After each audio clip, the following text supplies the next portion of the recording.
fill it. Yeah. Center gravity. Small on the top is good, but easy to Yeah. tip over. Let's see, I guess, no, on vacation this week. I think it was. And Yeah.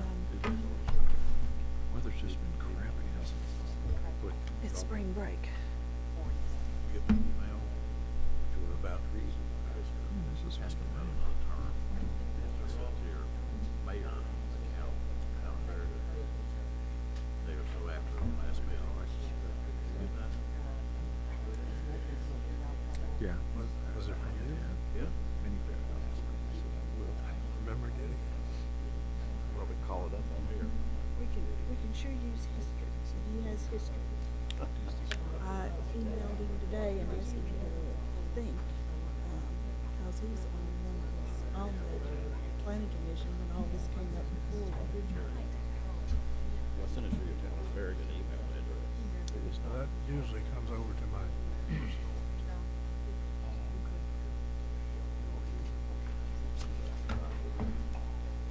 You know, I don't know.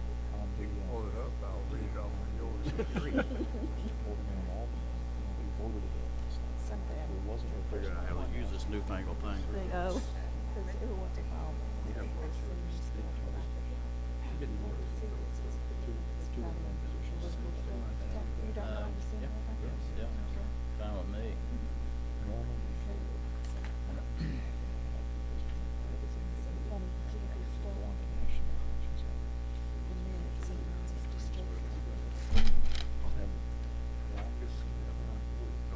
Yeah.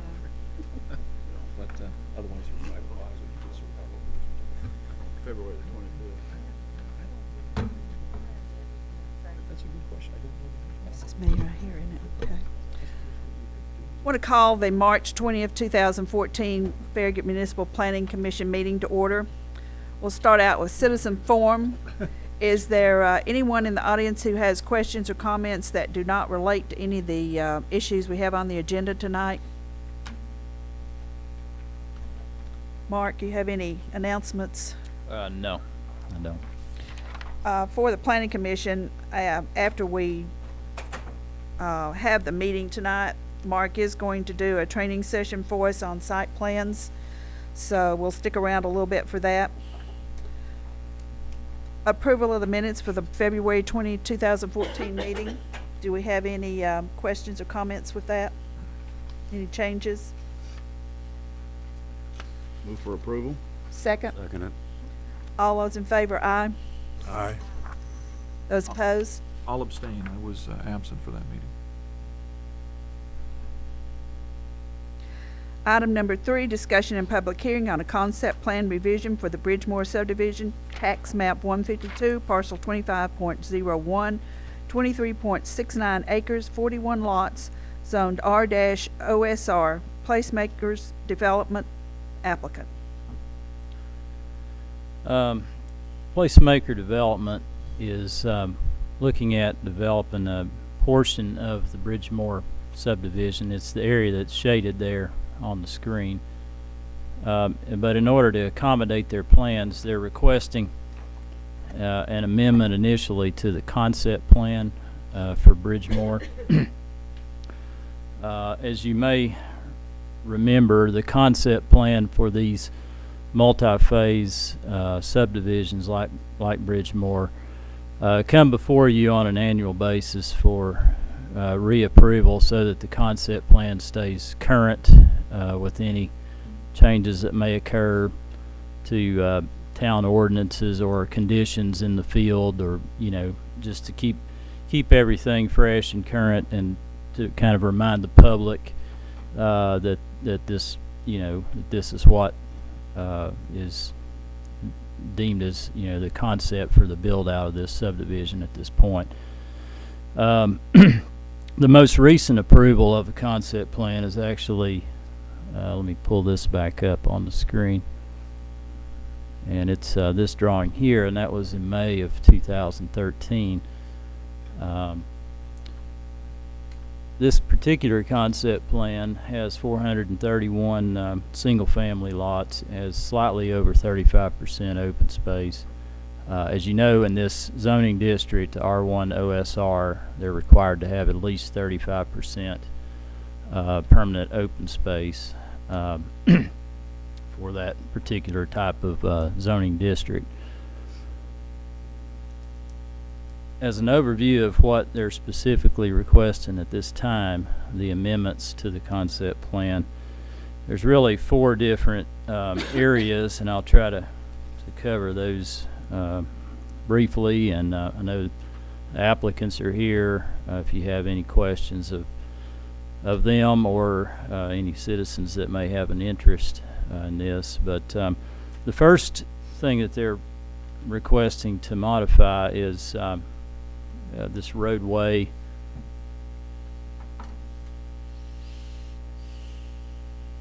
right there. On the concept plan that we have approved at this point, that actually continues through as a loop road. And what the developer at this time is wanting to do is to make that into 2 cul-de-sacs.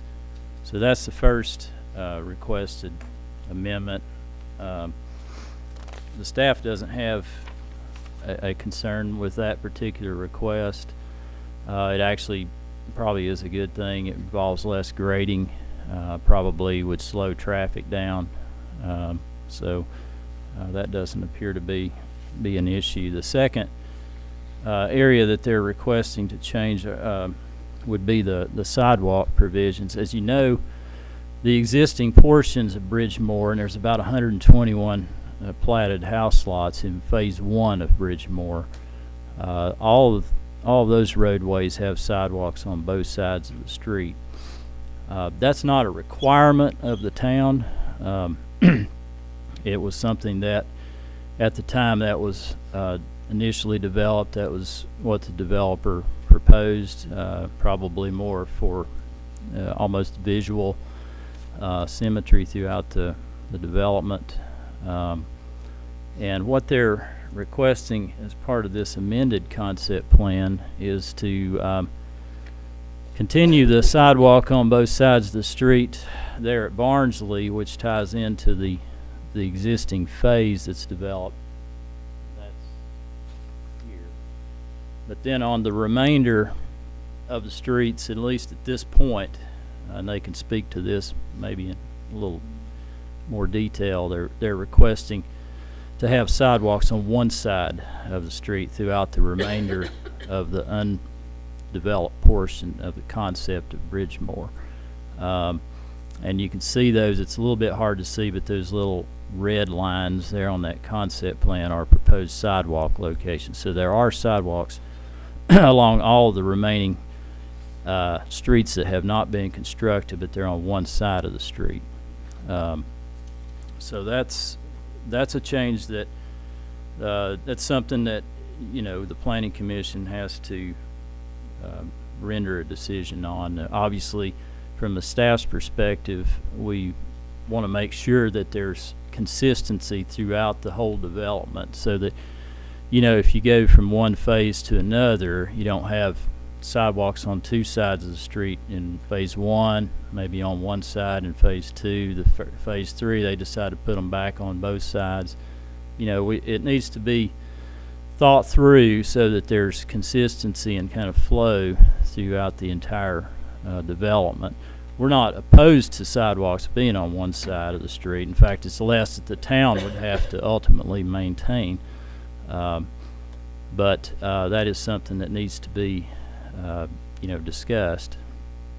The third amendment to the concept plan deals with the 25-foot wide buffer, which is along the Fort West subdivision.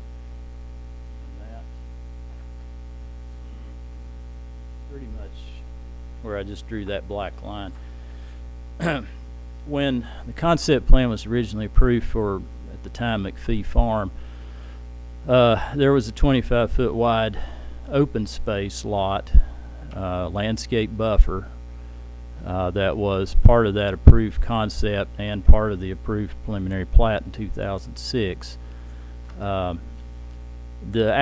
developer is not requesting to remove that open space lot. That's still going to be there. What they're requesting to reconsider is that the full depth of that 25-foot buffer strip be planted. As you may know, there's a fence row between, Bridgemore property and Fort West, and it's pretty heavily treed. There's vines and, it's very dense.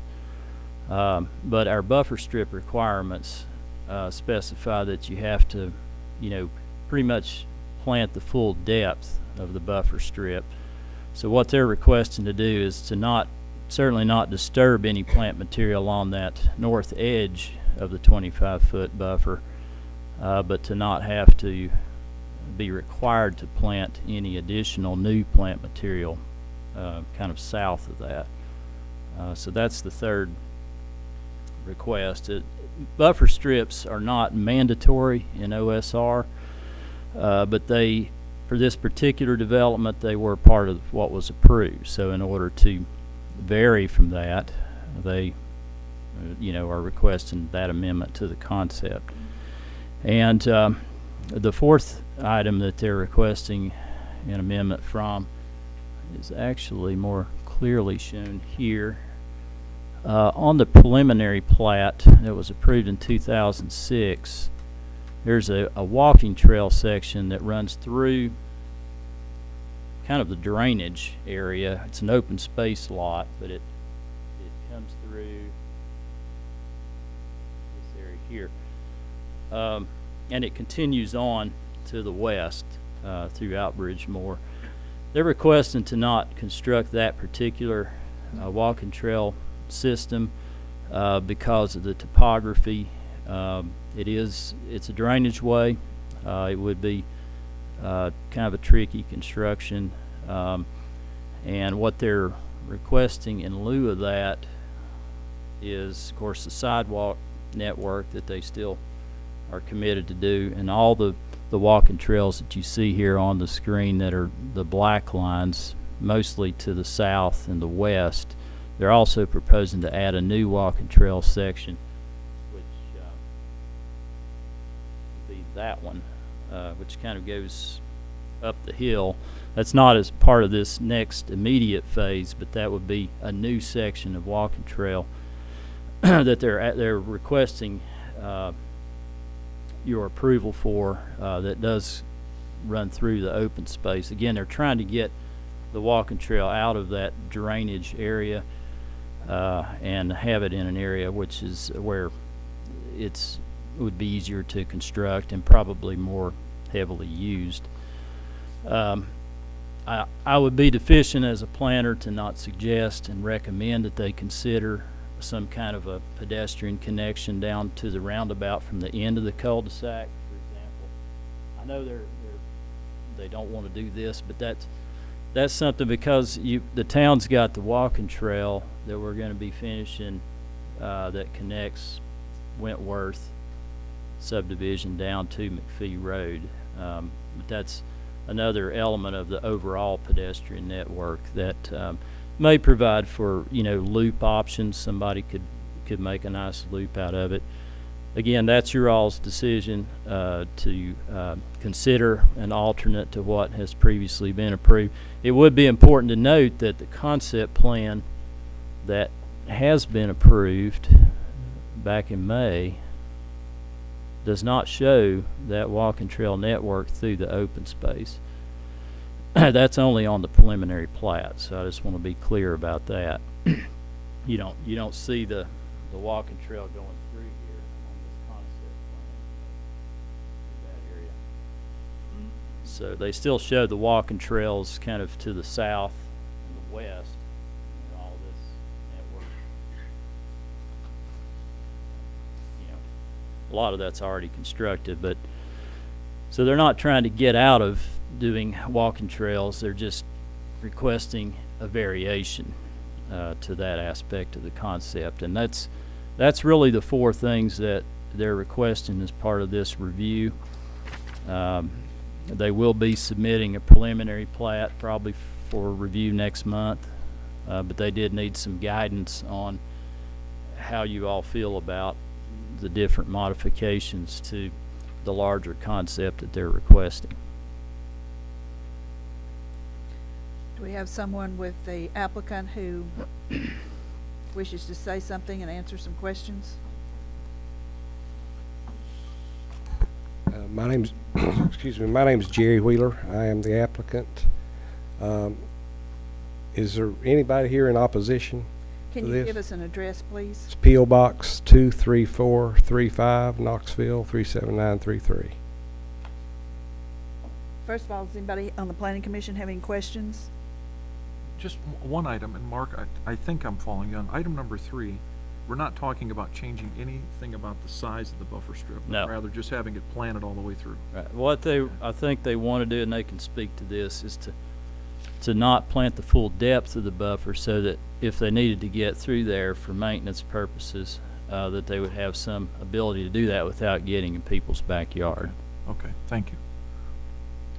I think it might be helpful to have the applicant kind of go through each one and kind of give us their insight and reasoning for what they're requesting too, so we make sure we understand exactly where they're coming from. And then we can ask some questions in the context of each one of those, perhaps.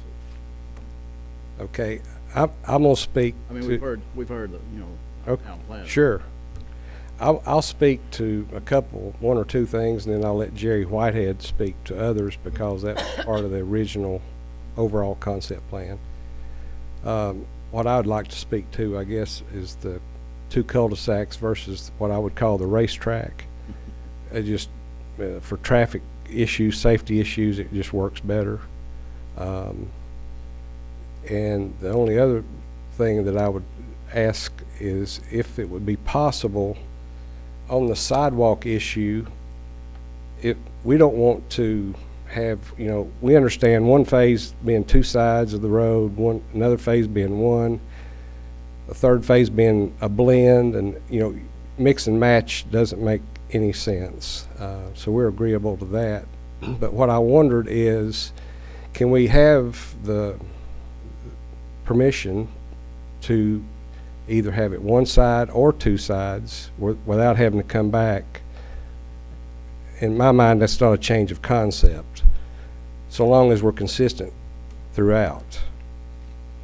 So that's something I'd like for y'all to consider, is approving it either or, because that's one of those decisions that's going to be made, soon, but it may not be made tonight. And then the third issue is the access to McPhee Road. We're strongly opposed to that. That's just creates a security issue. We have plans for that common area to minimize noise from McPhee Road to those homes that would be adjacent to McPhee Road. I think there's plenty of access and ways to get around the whole neighborhood and tying into the entire network of trails and sidewalks without that access. That causes us all kinds of issues. I'll let Jerry talk about the buffer issue. Let me ask first a question about the sidewalks. I wasn't quite clear on what you were asking about that. The sidewalks in the section that's about to be developed, do you want this whole area there eventually to be the same thing as what you're developing now? Is that what you're asking? I guess I'm asking for you guys to give us approval tonight to do either or, so long as we're consistent in the future. Whether it be one side of the road or both sides of the road. Because it seems to be that, the big issue is don't have different phases be different. So, but it's a big issue if we say, we don't one side approved tonight, but then all of a sudden we say, wait, we really like the idea of two sidewalks on both sides, but we have to come back and it's a 45-day delay to get that approved. In the field, that's a tremendous amount of time when you're trying to complete a project. Mark, what we're deciding tonight affects this whole map that we're looking at, not just that one section that's about to be developed? Is that the way? Yeah, I mean, that's their best, guess as to what they would want it to see at build out. So, I mean, the town only requires, the planning commission can require pedestrian facilities in different ways, but the spine streets, the main streets of a local street subdivision, are required to have a sidewalk on one side of the street. Like I said earlier, the sidewalks on both sides of the streets that have, in the existing portion of Bridgemore are not required by the town, but other than the fact that that's the way it was approved and that's what we would hold them to. But that was something that they wanted to do, just I think largely for aesthetics and build value, and that's understandable. Main thing we're after, from my perspective, is that there's consistency and symmetry throughout the whole development, so that you don't have a hodgepodge of kind of mini concept plans where you can tell when you go from one section that was built at a certain period of time to another, and then it just doesn't have a kind of a flow and a consistency that is part of a larger development. That's really what I would be after. I'm not opposed to giving Jerry flexibility, since we only require a sidewalk on one side of the street anyway. But it's just a matter of ensuring that whatever they do from this point forward is, does have that consistency to it. So does that answer your question? I think so. He said it better than I did. Because really what they're doing right now is really not consistent with what they've done so far. One question, of any of the, I'll say, lot, just to be clear, everybody be clear, is there any lot at all that, with an expectation of maybe somebody has purchased a piece of property, anything that's affected by thinking there's going to be a sidewalk and then there's not, or vice versa? No. I just want to make. I think I understand all- your question. Yeah. Does the sale of a lot impact? Only the future, you all have all the lots Yeah, there's been, affected by this. yeah, there's no, this hasn't, the sale of these lots has been presented to no one at this point.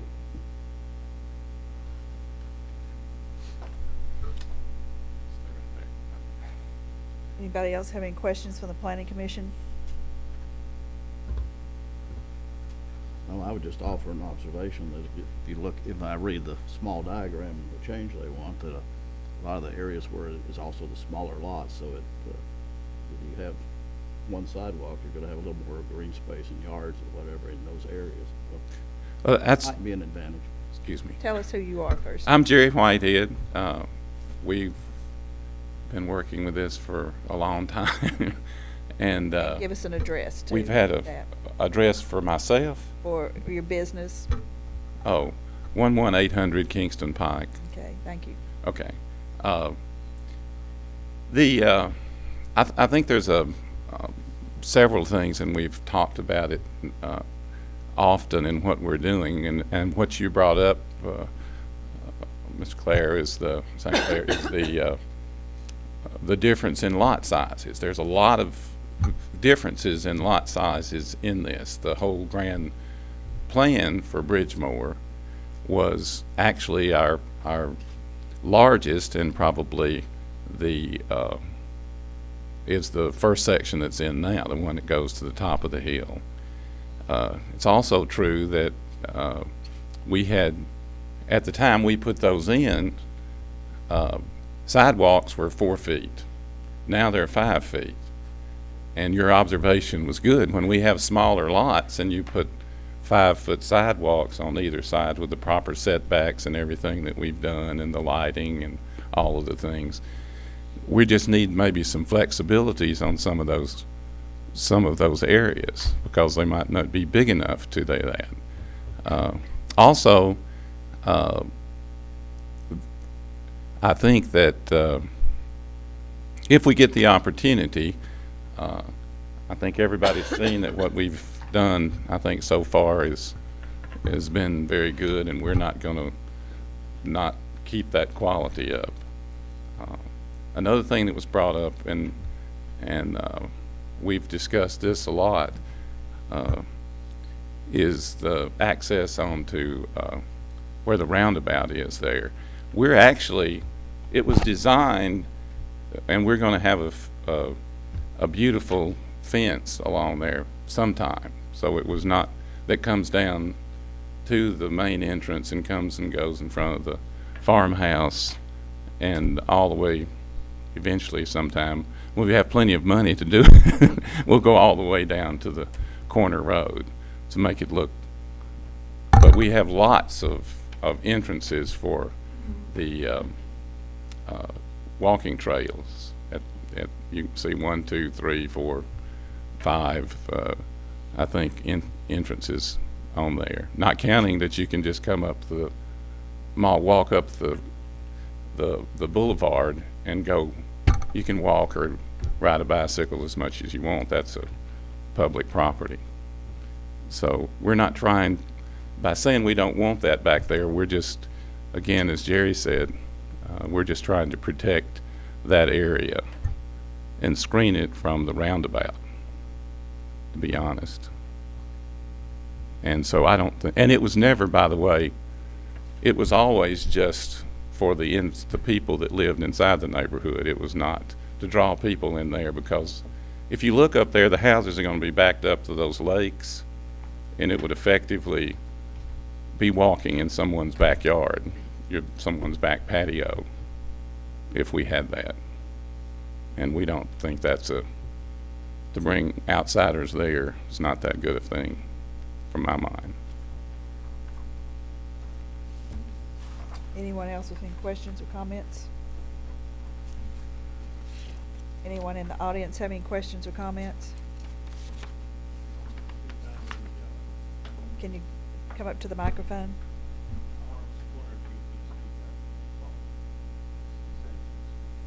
Okay. I'm sorry. Yeah, well, the buffer goes all the way up the, let's see, that's the west side, I guess, Mark. By the way, you are excellent at drawing those lines. I could never do that and follow the trails that good. Pretty crooked. That's where it's at. Yeah, where the black line is there. And there's a 25-foot buffer that we all wanted that for both for the people on both sides to enjoy.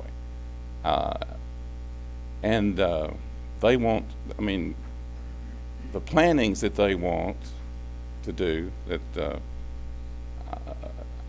right now there's quite a lot of bushes and trees, and there's some older trees.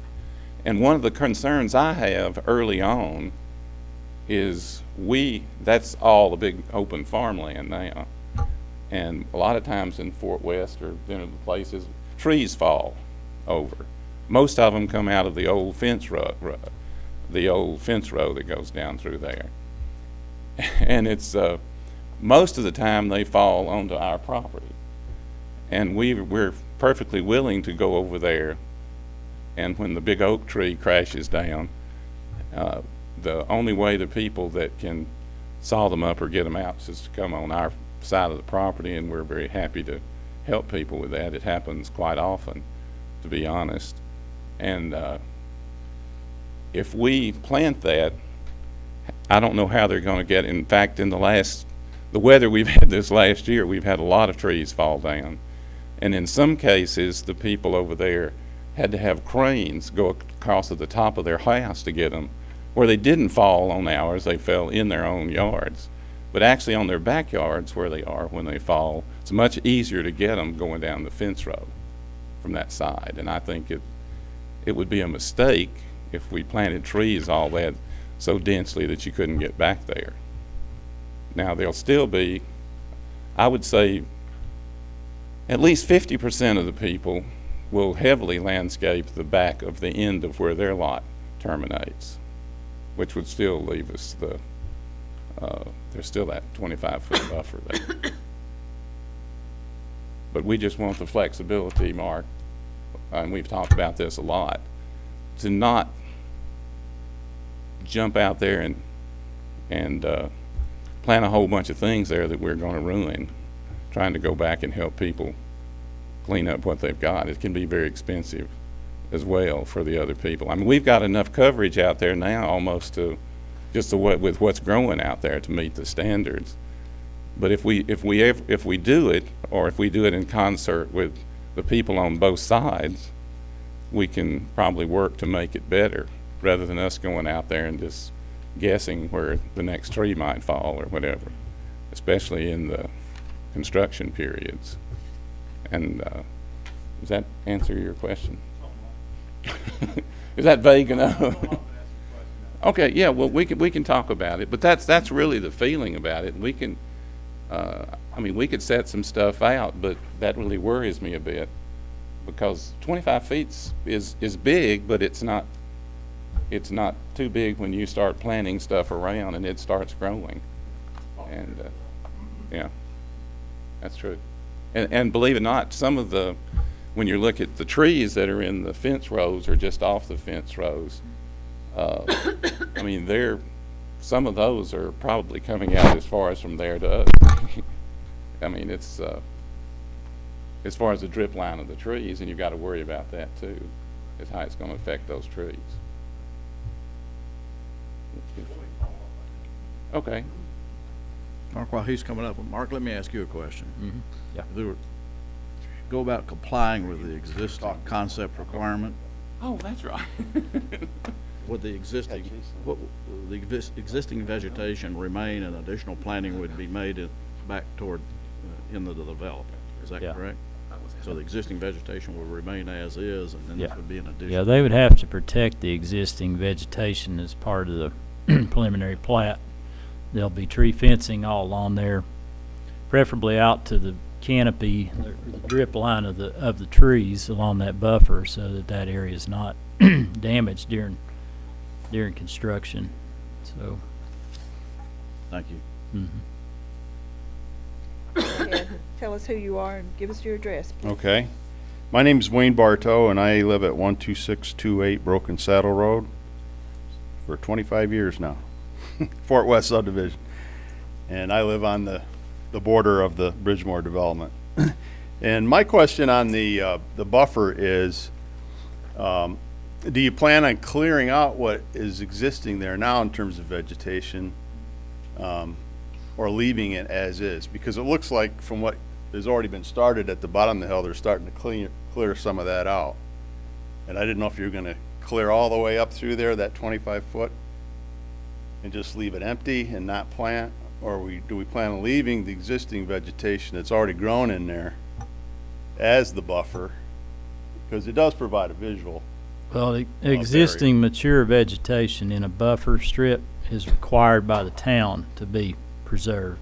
They could come in and, bush hog, or, kind of by hand tools manicure the buffer a little, because sometimes the vines and things will actually end up killing the trees if you don't deal with some of the invasive plants that I understand come that. up.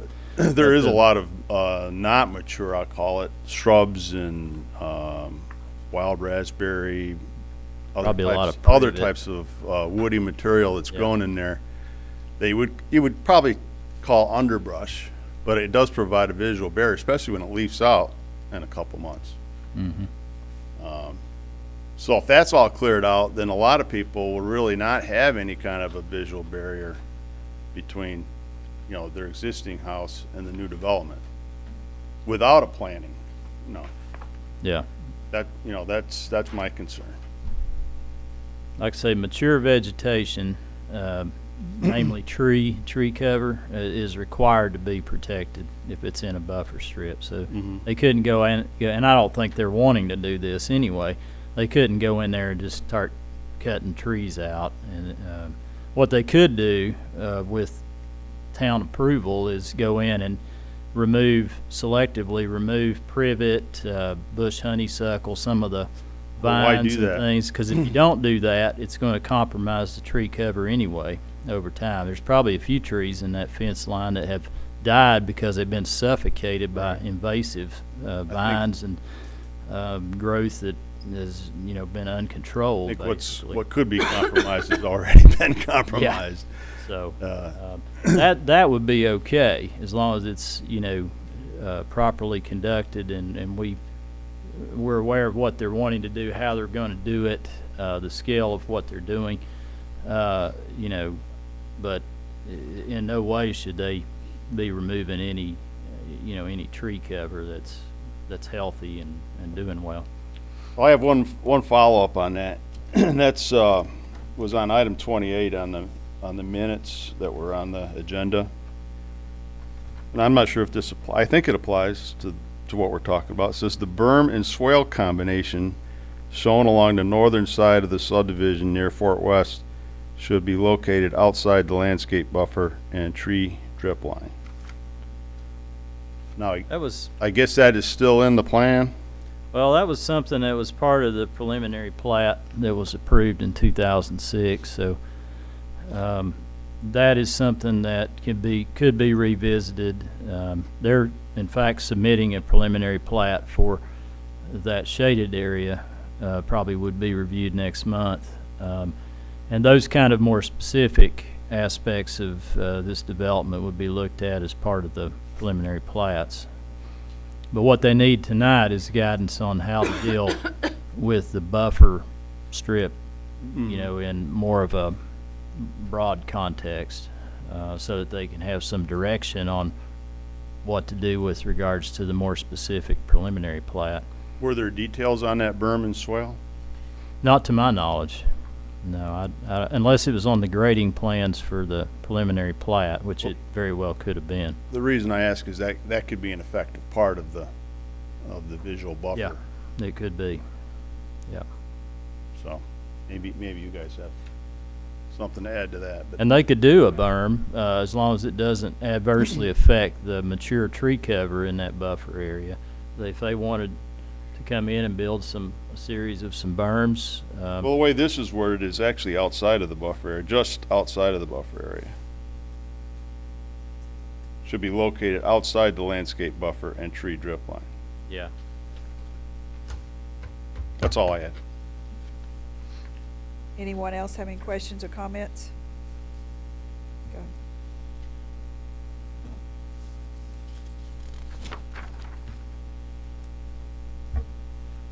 Go. Joe Caffaretta. I'm at 12612 Broken Saddle Road, again along the black line drawn up there. Been there for 8 years.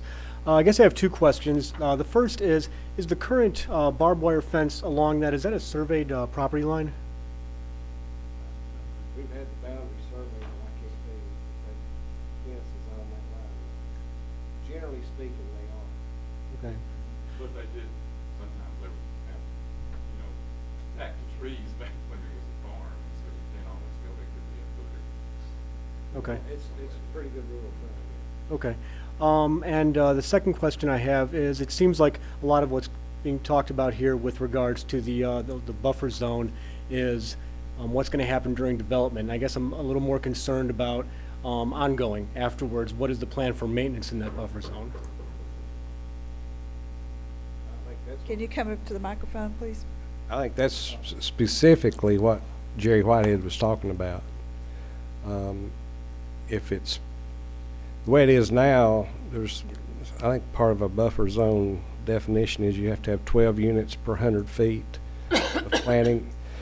And we've tried to do an inventory, and we, as best we could through briars, et cetera, and invasive type vines like Mark was talking about.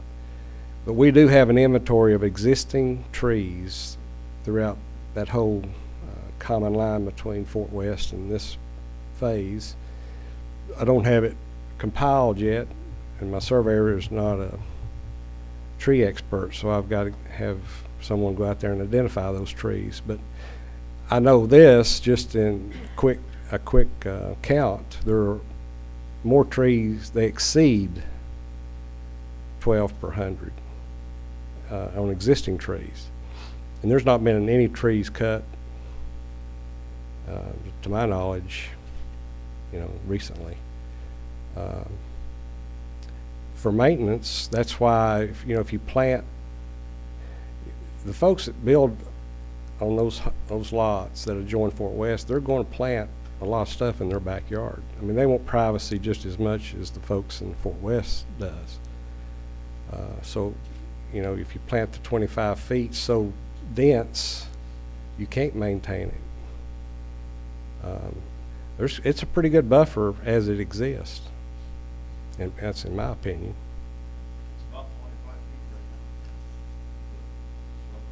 Yeah. And we're not proposing to change that. It's just, why plant more when you have enough? Are you talking about the whole stretch of that property, not just the part that's being developed right now? It'll have to be the same throughout. Now, we haven't done, you know, tree counts further up the hill because, you know, that's not part of this this plan. But there's a lot of vegetation on up the hill as well. Okay, so right now you're talking about just the part that's in the dark gray here on the map. Correct. Mark, are we looking at the whole thing, or are we just looking at that dark gray part? Well, you're looking at the whole concept and the broader context of how to deal with the landscape buffer. You know, it's not going to be consistent throughout, just like Jerry said. There's probably some sections where it's extremely dense, other sections where it's maybe a little more sporadic. But it, like, just as with the pedestrian facilities, it needs to have a consistency, you know, throughout that that property line there, because that was something that was, you know, platted as open space, you know, because it did abut another developed subdivision. So basically what you all are proposing is to not plant anything at all.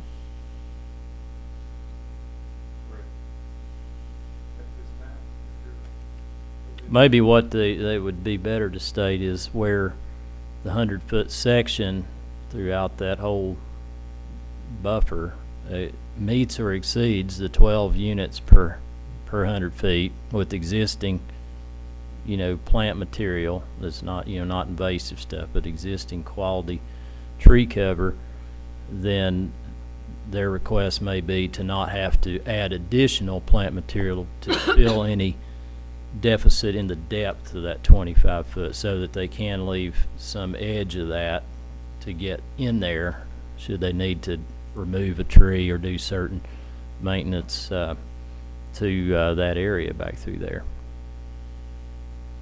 Do you intend to remove the fence that's there, or are you planning to leave the fence? The barbed wire fence, no plan to move it. Okay. Did you agree with what Mark said? Is that your intent? Yes. Okay. I think that is a better way to word it, because it's, that's a little different and more appropriate, really. My name is Mike Singletary, excuse me, and I'm the head of the Fort West Neighborhood Association homeowners. And unfortunately, I didn't learn about this meeting and the proposal until just a very few minutes ago. But I wanted to come down and sort of clock in and indicate that I'm interested in what's going on. I'm totally uninformed about it, hadn't heard about it previously. I wanted to ask just a couple of questions, and probably redundant because of my coming in late, which I apologize for. But what the intent will be to keep the 25-foot buffer. In other words, will the buffer remain the same? Is it an issue of planting versus not planting, or is it an issue of dwellings coming closer to the line or anything? If somebody could take just a second and clue me as to the... Yeah, there's no intent to get rid of the 25-foot open space strip through there. It's purely a question of planting supplemental plant material within that 25-foot area. So there will be physical 25 feet separation between the rear of the house lots in Bridgemore and Fort West. And they've never proposed to change that. It's just a matter of supplemental plantings, in addition to the existing material. They would request relief from that so that one could get through there should they need to for maintenance purposes. Mark, Mhm. that whole 25-foot buffer zone is how long? About a half mile maybe? Oh, no, it's not that long, but it's long, but I'm not sure. But well, anyway, what I'm getting to is that as is developed, that whole buffer zone ought to be consistent. Yeah, absolutely. Totally. I mean, Yeah. and that as you go, and do it, you may want to delay doing anything in one section now until you can, Yeah, we'd like an address opportunity. the whole thing. Yeah. Because it's fenced But across. you've got to be liable for doing it. Good, thank you. Well, I think one way to be possibly consistent is to ensure that, you obviously have to meet the 12 plant units per 100 feet. There may be sections, as I mentioned earlier, where that's clearly met in that 100-foot section with existing plant material that's clearly on Bridgemore's property. There may be other sections where they may have to add a tree or two or more to meet that 12 units per 100 feet. And that, to me, would be consistent and, throughout that section. Because it does vary throughout the area. It's not a consistent thickness of vegetation along, although it's pretty thick all the way down through there. You've got to want to end up with desirable plantings and vegetation. Oh, yeah, And that, and sure. Get rid of the trash.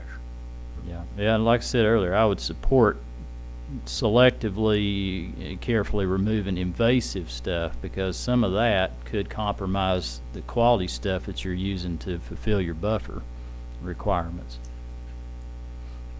So you all do understand that there are places where you will have to put in vegetation? Oh, yeah, there's gonna be some, a lot, there's fence and cross fence and fences come in and, we've got all kinds of things. It was a farm and it had, we had cattle that was eating it for a long time, keeping the vegetation down. Yeah, there's no intent to cut trees in that buffer area. Well, no. What I'm saying is where there are no trees and no buffer, If it doesn't meet the 12 per 100, then we'll plant trees. okay. I can tell you though, those places probably don't exist, but there might be. There's a lot of trees there. But if there isn't, we'll plant one, I guarantee you. And as Jerry said earlier, whenever, when the houses start being built, that'll be their backyards. So a lot of them are gonna probably, if it goes the way it's gone, that'll be a beautiful landscape backyard, which will versus the buffer. But the 25 feet will still always be, that's why I think it needs to be at least able to get some kind of truck or vehicle back in between there to keep it clean. Got a quick question. Of that gray area, which is what we're talking about, how many houses back up against that 25-foot buffer? Looks like 8. 8. I don't know if I can count them from here. There's 8. 8. 8? 8 First, in what we're doing now. be these. And I suspect then that as you continue to develop more of the area, it just goes down that road where the buffer is? Yes, sir. It would continue what I call up the hill. Up the hill, As, down as the hill. I can't tell. as the project goes forward. Okay, thanks. Anybody else have any questions or comments? Can I ask, when will this be decided? Is it tonight or another day? It's I would like to tonight. have the opportunity to talk to folks in my neighborhood. Mark, is tonight Well, yeah, the preliminary plat, like I said earlier, is gonna be probably before the planning commission next month. And that'll deal with more details about what that shaded area namely. As far as the broader concept, that's kind of what we're looking at tonight. It's kind of how to deal with the entire length of that. It's really up to how the commission feels about that. It's something that could be revisited after obtaining your all's input, certainly. It could be commented on at the meeting a month or so from now. Yes. Thank you. Need you back up the microphone, please. I just want to ask, If you don't talk in the microphone, the folks at home aren't hearing you. I understand. I just wanted to follow up to get a definitive. Is that berm and swale part of the plan now or not? I haven't seen the berm and swell detail. I have no idea what that's about. He's referring to some of the comments that were associated with the preliminary plat for really it was pretty much the rest of Bridgemore subdivision, or a lot of it, that was approved back in 2006. So I guess I just have to, that's something that during the preliminary plat stage we'll have to yeah, deal with. I'm not aware with or my know why engineer. that would be I mean, really. quite honestly, I can't imagine that the folks in Fort West are that think that Bridgemore is a devaluing of their property. What's happening in Bridgemore is quite nice, and it's going to continue in this phase. Certainly, whatever is done is not going to be, detrimental to anyone's property in Fort West. The short answer to your question is that's part of what we're reviewing right now, because they've submitted a preliminary plat, and those kind of more specific details of grading and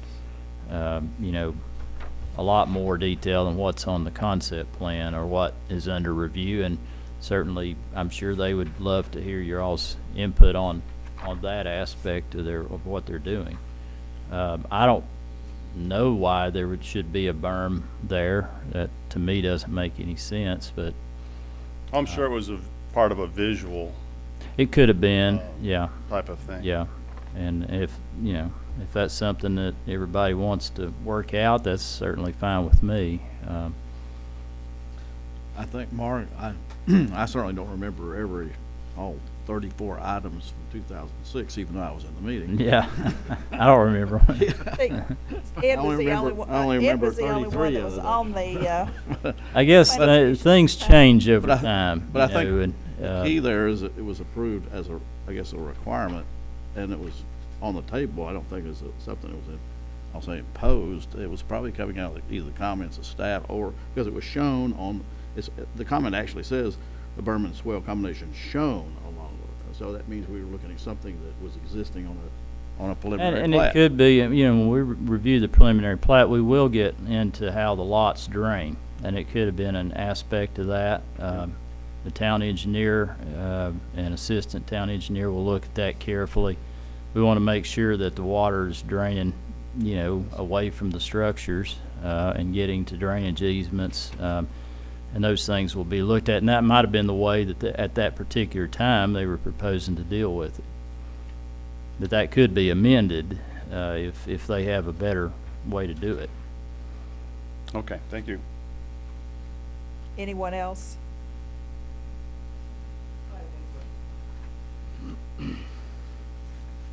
Timothy Long, 12600 Broken Saddle Road. My only question is, will you gentlemen be proactive and go through and clear out any dead existing trees that are along that fence row? Since that 25-foot, easement way is going to be there, or are you just going to kind of let them fall where they may fall?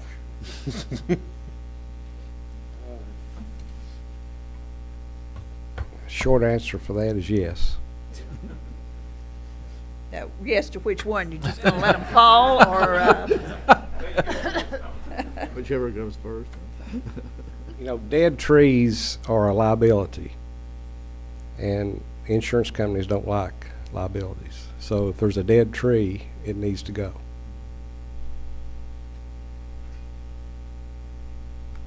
Fair enough. Thank you. Anyone else have any questions? You will get with Mr. Singleton with the homeowners association.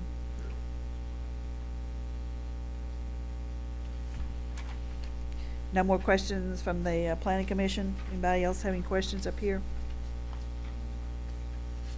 What is the motion that you want tonight? Well, it'd probably be helpful to get your, I guess, your guidance on the 4 items, and we've kind of talked about the buffer quite a bit. I think that's going to be a little work in progress there with Fort West. Mark, do you need a vote, or you just need kind of a consensus tonight? Well, we would need a vote on basically the concept plan they're presenting. That is, are you okay with, for example, the change to the roadways? Are you okay with conceptually the change to go into a sidewalk on one side of the street in the remaining portion of Bridgemore? The buffer strip, I think, you know, that's, for now, it's a buffer area. That's something that they can work with Fort West on, I suppose, and get a consensus on that. And then the walking trail not being constructed within the drainage area. And are you okay with their proposed alternative and kind of the overall pedestrian system that you see there on the screen, the sidewalks along with the walking trails, you know, quite obviously a lot of pedestrian facilities when you look at it as a whole. But those are really the 4 things that I think we need to have some pretty good guidance on, so they'll know a little bit better how to proceed with the preliminary plat as they get more into the detailed, you know, construction. So what you would need would be Drawings. a formal motion on the amendment to the concept plan, right? Yeah. Okay. Yeah. Let me ask a question first. Mark, are you satisfied with the walking trail aspect with connecting with the other walking trails in the town system? Well, I think you can, yeah. I mean, you can argue certainly that they use a lot of their open space, and it is a pedestrian-friendly open space that's required. The fact that they're requesting to not put it in a kind of a drainage area, I don't really personally have a problem with that. I think it would be a difficult construction. And potentially it could be some side slopes that might be somewhat hazardous. So in that regard, I do like the addition of the walking trail section kind of going up the hill just to the north west of the roundabout there at the top of the hill. And it does hook into the Montgomery.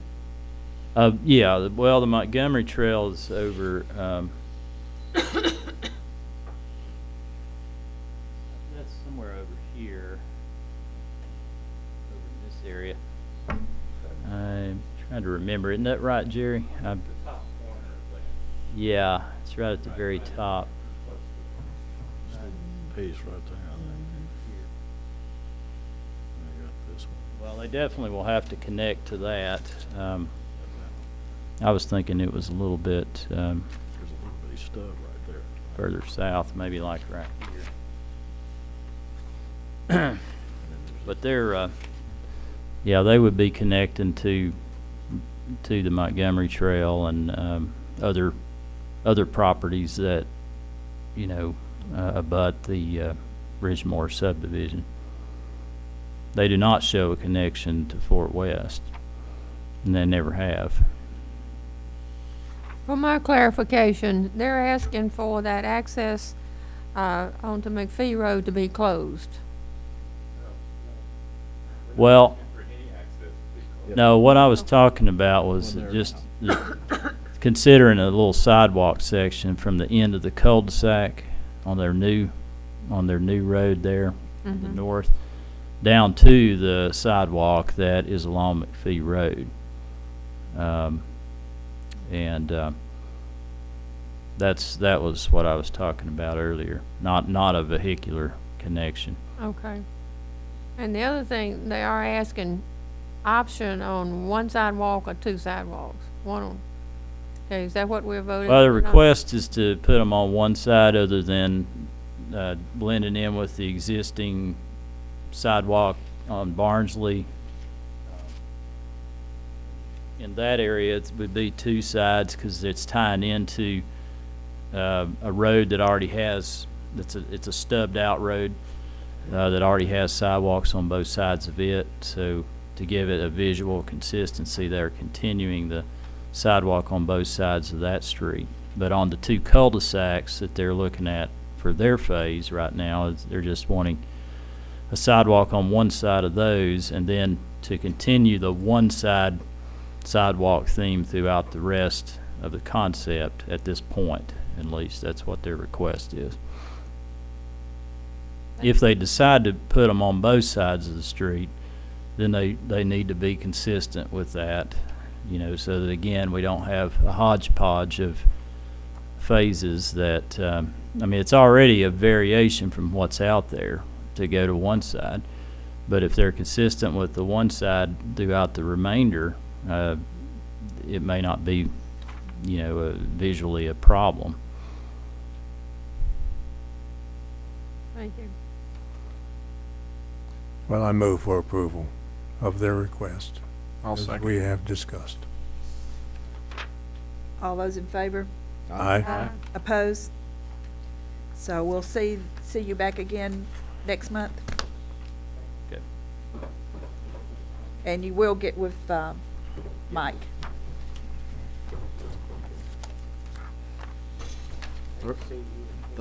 Yeah, it's been a long time. Isn't it? No. Moving on to item number 4, discussion and public hearing on a concept plan for the cottages at Price Farm, Phase 2 and 3, 30.81 acres, 55 lots, zoned R-OSMR, Wilcox Development applicant. By the office tomorrow, Come show back you tomorrow. a bigger Okay. one. Hold on 1 second, sorry. That would be easier to see.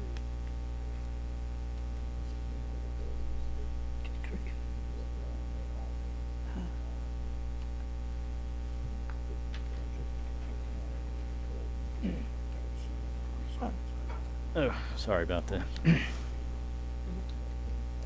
This is another concept plan review. And everybody, I'm sure, knows where this project is. Real nice development off of McPhee Road. I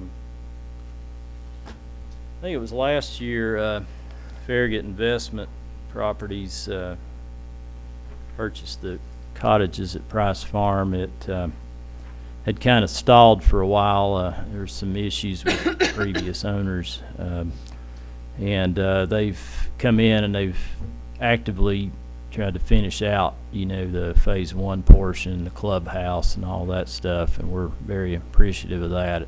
It's done a very good job. And now what they're wanting to do is to go ahead and build out the remainder of the development.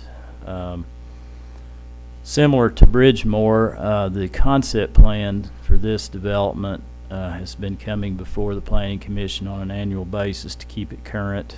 The most recent concept plan approval was in March 2013.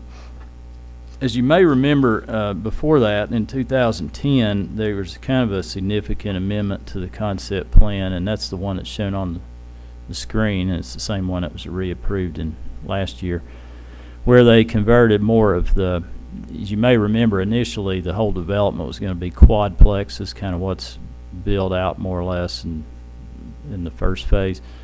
But they requested and obtained approval to have more of those quad and duplexes converted to single family detached. And now with the concept plan that's approved right now, there's 21 detached single family units. And what they're wanting to do now is to go to more detached units with this particular layout. And similar to what I did with Bridgemore, I'll just kind of go through the modifications that they're requesting to the larger concept.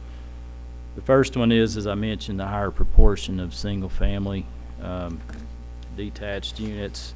The total open space is actually going to be slightly greater than what was last approved. It's still over 35%. They're going from 21 to, I believe, 37 detached units. Mostly, those are proposed to be, on the this area here. That area was quadplexes under the previous concept. There was some detached on the south side of this drainage area on the previous concept, but they're going with more detached on that side as well. So, there's that net increase of about 16 detached units. They still have the total of 99 total units. It's just a higher proportion of detached. The second request that they have before you is dealing with the roadway alignment. They have shifted it to the south and basically placed a lot of those single-family lots on the north side of the road, kind of in this area. The road used to come more up here, and now it's shifted to the south, and they've kind of flipped it. A lot of the units were south of the road, now they're north of the road, which works better with the grading out there. And then all those units also have, looking out your back door, you have an area of permanent open space, which that's a good design. They built some curvature in the roadway, flipped some of the units to the south side of the road there at the entrance off McPhee to give it kind of a visual symmetry, so that you don't have all single loaded units along the road. So I think that's a good thing. The rain gardens, they're requesting to modify those a little bit. If you've been out there, the rain gardens in the first phase, the boulevard is very wide, and there's substantial. They're really not rain gardens. They're kind of just heavily landscaped drainage areas. And they're really nice looking. There's a sidewalk that meanders through there. Very attractive, but it is a lot of maintenance. There's a question of how much the sidewalks use, because some of those side slopes, are kind of steep and could be, a little bit, challenging for certain people. They may be a little apprehensive about walking in there. So what they're wanting to do is to transition the rain gardens kind of out of the boulevard. So as you come around the road,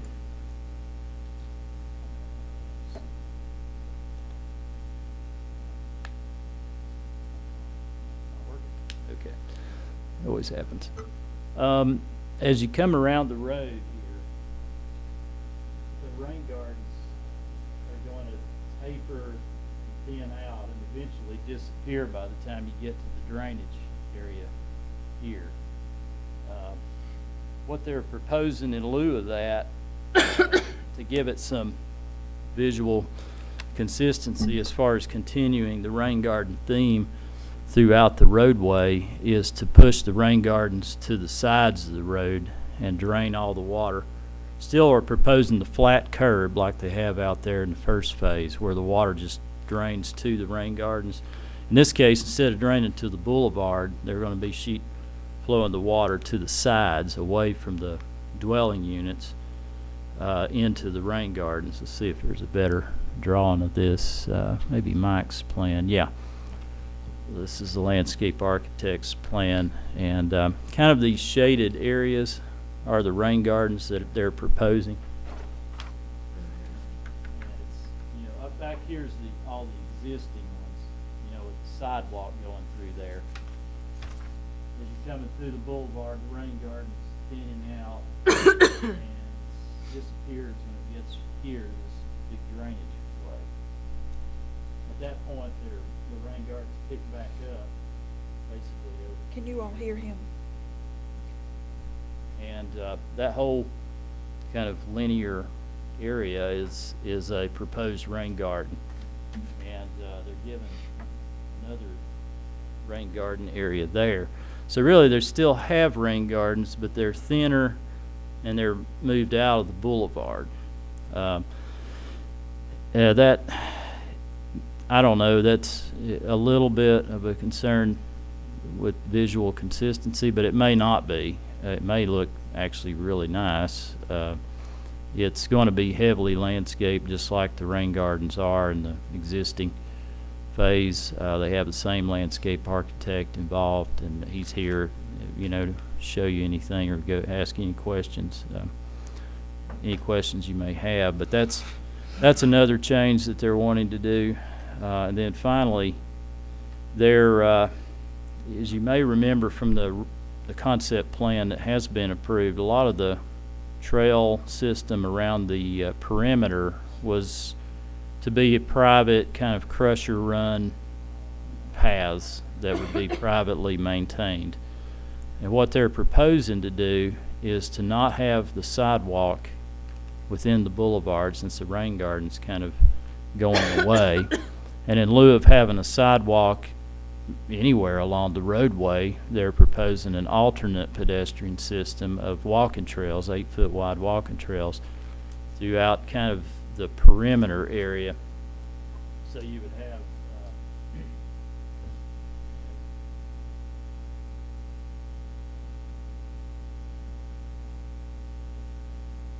with all kinds of connections, really a very substantial amount of walking trails. Here's another one.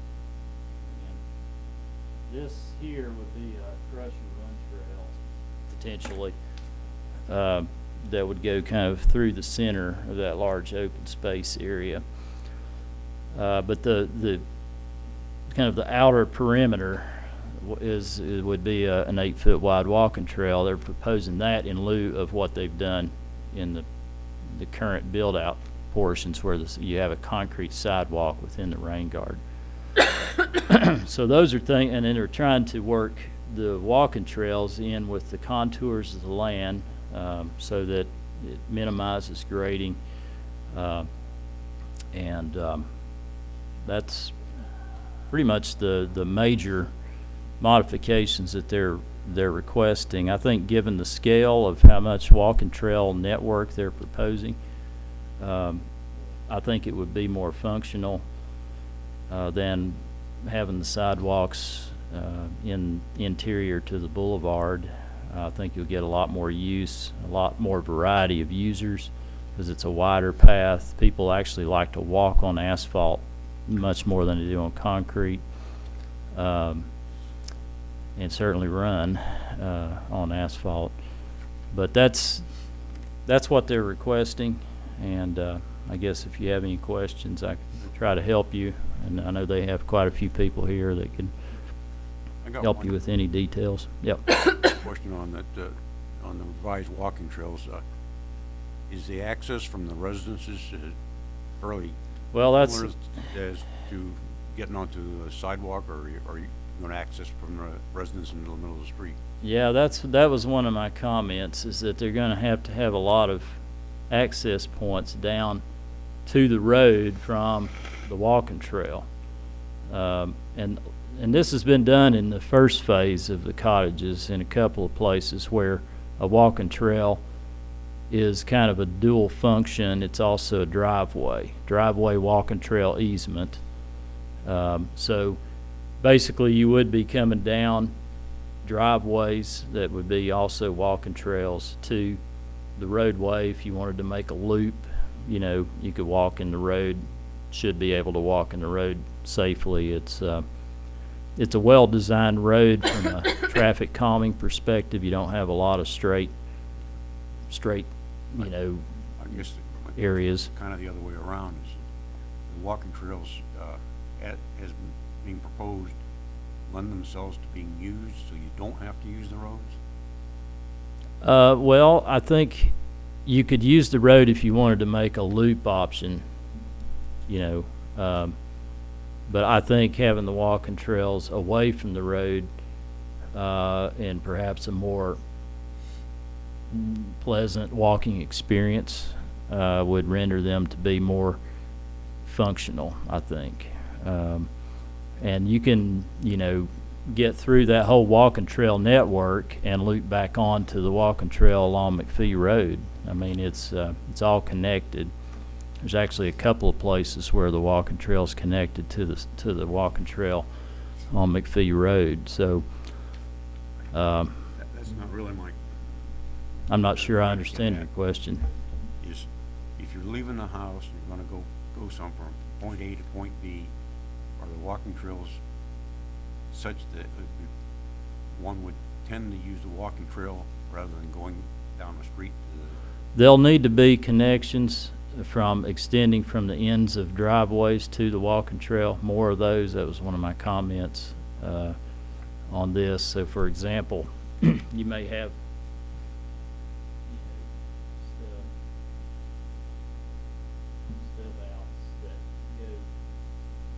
to the, you know, so that residents could walk back to the walking trail without having to go down to the road if they so chose to do that. Or they could go down to the road, walk part of the road, get up on the walking trail, and make all kinds of different loop options. Is that what you're asking?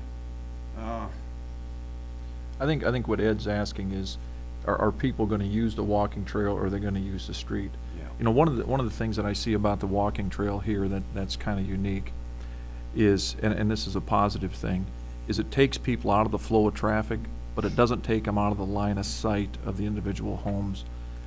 You know, where you have, in the northern part of the development, you still have the fourplexes there, and on the south side, where you'll have the front of the homes looking across the street at the walking trail, right? And I think that's a benefit, because you still have a little bit of security, but yet you get that tranquility as you go through there. So I think this is a nice concept. I understand exactly what you're saying. I think in this case, you know, where sometimes people are a little uncomfortable getting on a walking trail where they're kind of out in the middle of nowhere, you know. But in this case, you can get away from the traffic to gain the comfort there, but you're pretty much still, people can see you. I mean, relatively easy. You're not going to be out of sight for very long here. I guess that's my point.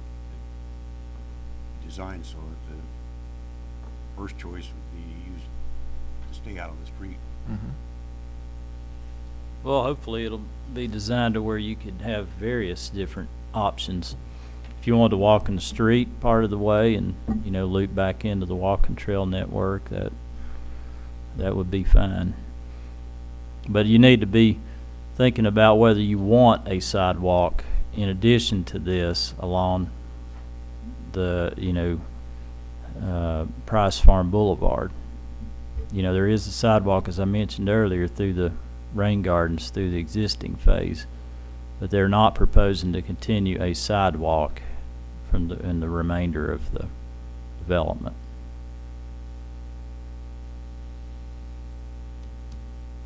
Does the applicant have a representative?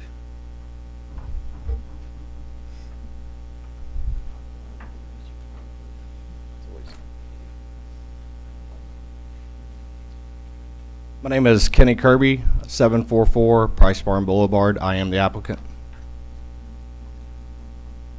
Anybody have any questions for the applicant? And do you have any questions about, you want to ask again about your sidewalks? You listened to what point I was trying to make. Yes, sir. And what's your answer? I kind of side with Mark on this, where it kind of opens up all kinds of access points and circuits throughout the subdivision, to where if one does want to walk point A to point B on the street, they can. But if they want a longer distance walk, they can kind of choose their distance of a walk. Well, My preference is that if people are, walking in the subdivision route, one reason or another, go down, the kids are going down, the neighbors and that sort of thing, I'd like to see them not walking on the street. Yes, sir. I completely understand that. We actually have some homeowners in the existing neighborhood that if you'd like to ask them how the current sidewalk is used, I'm sure they'd love to tell you. I was wondering if they had any comments on the proposal of not putting it on the boulevard the rest of the way. There is no comments, and we actually have 100% approval from the existing homeowners association for this concept plan. Great. I guess I've got another question. Since you end up with the same number of units as you go to detached units, that almost, well, it means that the units are going to be smaller than in square footage your original concepts were? No, sir. They're actually going to be the potential to be larger. How are you going to do that? The homes on the detached homes that are on the south side of the property, because of the natural terrain, allow us to build our daylight and walkout basements. Okay, so you make two stories. Yes, sir. So it's actually a larger square footage home. Any other questions or comments for him? I want to move for approval. for Do we the- want to hear from, wait, I think we have Oh, some I'm sorry. residents who I apologize. want to,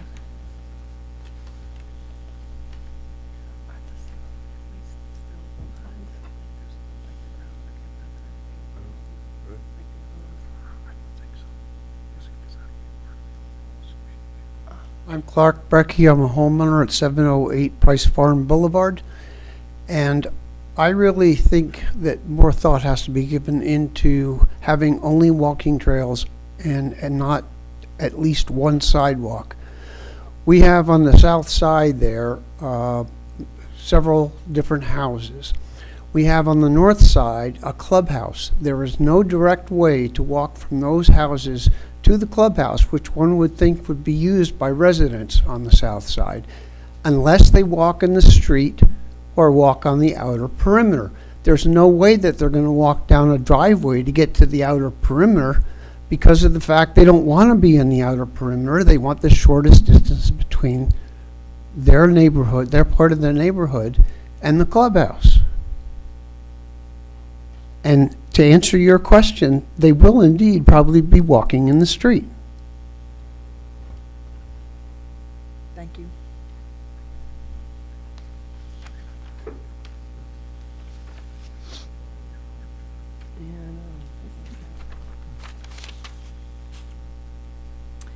I'm Barbara Mosley. I live at 762 Price Farm Boulevard. I'm the HOA president.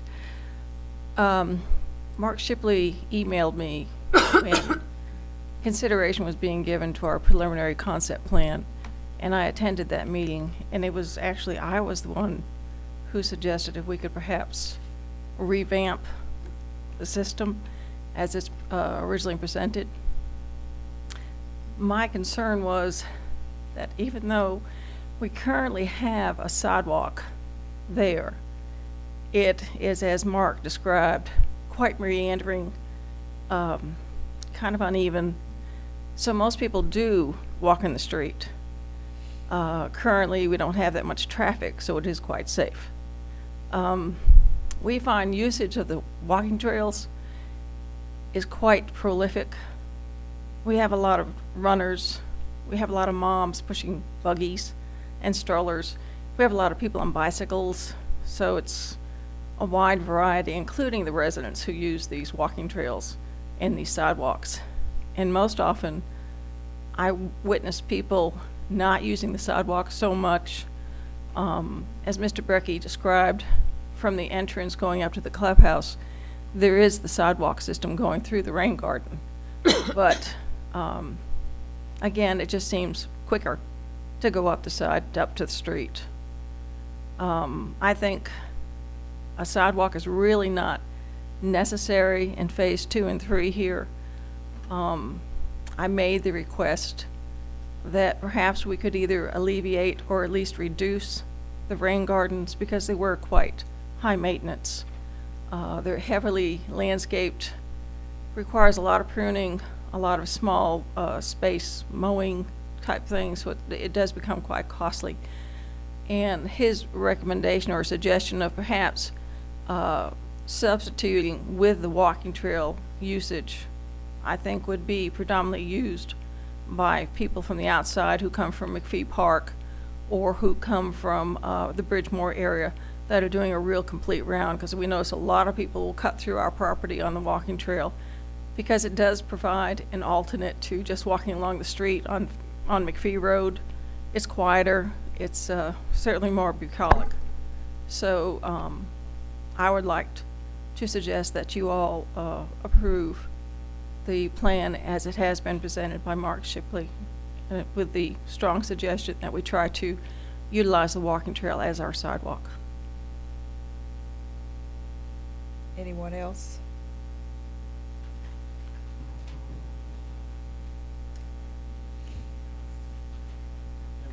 Hello, David Hood. I'm at 731 Rice Farm Boulevard. And again, I would like to support this proposal and point out, to answer your question, the existing rain garden sidewalk is not really a sidewalk in a traditional sense, in that it is down in the rain garden, and to get to it, you basically have to walk in the road to even get to that sidewalk. So if you're like going to visit a neighbor, you're basically walking down a driveway and then up another driveway. So you're not usually using the walking trail system except for that. I'm probably one of the regulars who makes a couple mile loop around it. And I think, you know, this would be very nice. It's visible. It stays inside the community, and it'll get, and it's a fairly good hike. So I'm not sure that if I owned a single family home on that upper quad, that I would not drive to the clubhouse as opposed to walking it. So I too am supportive of this.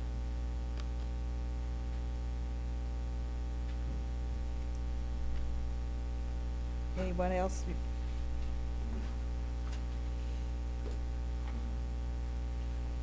The speakers who spoke after me seemed to imply that I was not in favor of the walking trail, and that is not the case. I simply request that consideration be given for both a walking trail and a single sidewalk. I walk the sidewalk in the walking trail. I have no problems. I'm 70 years old.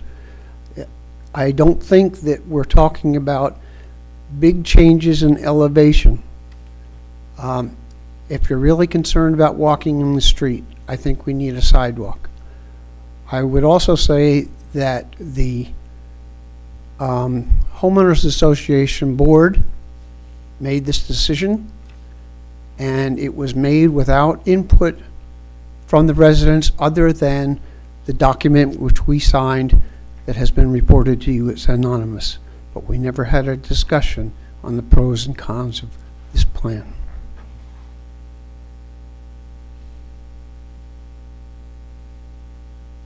Anyone else with any questions or comments?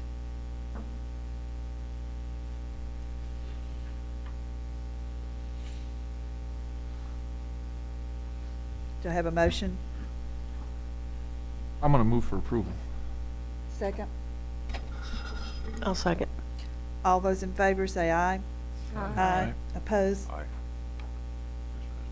Thank you, Mark. Thank you. Do we have any utilities at this time? No. Then the March 20th meeting of the Farragut Municipal Planning Commission is adjourned, and we have some training. Do you want us out in the seat out in the audience, or stay here? Do you want? Oh, do you want?